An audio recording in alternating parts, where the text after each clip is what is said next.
পিলখানায় সংঘটিত বর্বর হত্যাকাণ্ডের তদন্তের জন্য অন্তর্বর্তী সরকারের গঠিত জাতীয় স্বাধীন তদন্ত কমিশনের প্রায় ১১ মাস তদন্ত শেষে গত রোববার প্রধান উপদেষ্টা ডক্টর মোহাম্মদ ইউনূসের কাছে প্রতিবেদন হস্তান্তর করেন।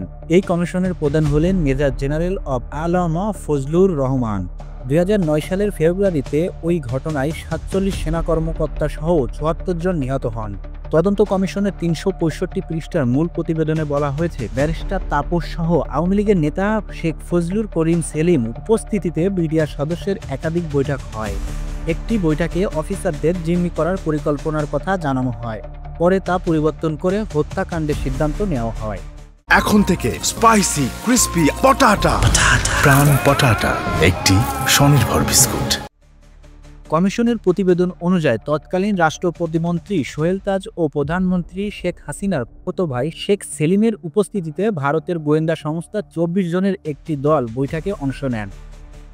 সেখানে সেনা কর্মকর্তাদের হত্যাকাণ্ডের সিদ্ধান্ত নেওয়া হয় এবং তাপসকে হত্যাকাণ্ডে সংশ্লিষ্টদের নিরাপত্তায় পালিয়ে যেতে সহায়তার দায়িত্ব দেওয়া হয়। পরিকল্পনা বাস্তবায়নে একাধিক বৈঠকে উপস্থিত ছিলেন আওয়ামী লীগের নেতা জাহাঙ্গীর কবির নানক, মির্জা আজম, লেদা লিটন ও তোবার আলী।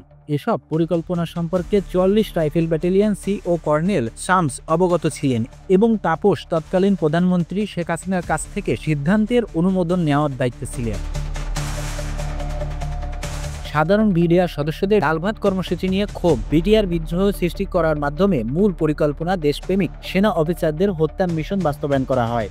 এই পরিকল্পনা বাস্তবায়নে বিডিআরের কিছু সদস্যের সঙ্গে শেখ তাপস, শেখ সেলিম সহ আওয়ামী লীগের নেতাকর্মীদের সঙ্গে দফায় দফায় বৈঠক করেন। তদন্তে উঠে আসে সংসদ সদস্য গোলাম রেজা ২০০৯ সালে ২৫শে ফেব্রুয়ারি সকালে পিলখানা এলাকায় আলাউদ্দিন নাসির, সাবেক এমপি মোর্শেদ শেখ সেলিম ও ভারতীয় গোয়েন্দা সংস্থার কয়েকজন কর্মকর্তাকে ওই এলাকায় দেখা গেছে।